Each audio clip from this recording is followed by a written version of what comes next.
വാച്ചാണ്. ഇതിൻ്റെ കേസ് ഇവിടെ പൊട്ടിയിട്ടുണ്ട്. ഇവിടെ ഒരു ചെറിയൊരു സ്ക്രാച്ച് വന്നിട്ടുണ്ട്. ഈ സ്ക്രാച്ച് വരാൻ മെയിൻ കാരണം എന്താ വെച്ചാൽ കണ്ടോ, ഇതിൻ്റെ ഈ കേസ് പൊന്തിയിട്ട് ഇതിൻ്റെ അകത്ത് കൂടെ ചളി കയറിയതാണ്. ഇത് ഫുള്ള് ചളിയാണ്. ഇങ്ങനെ നോക്കിയാൽ കാണാം ഇതിൻ്റെ അകത്ത് കയറിയ ചളികളാണിത്. ഒരു കൈ ഇത് ചളി കയറിയതാണ്. ഇതൊക്കെ ചളിയാണ്.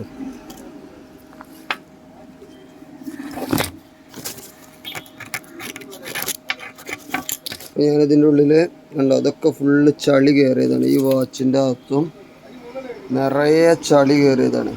അപ്പോൾ നിങ്ങളെ കയ്യിലുള്ള റാഡ വാച്ച് ഇങ്ങനെ ഈ സൈഡ് പൊന്തി നിൽക്കുന്നുണ്ടോ നോക്കുക. ഇങ്ങനെ നോക്കുമ്പം ഒരു ഗ്യാപ്പ് കാണും.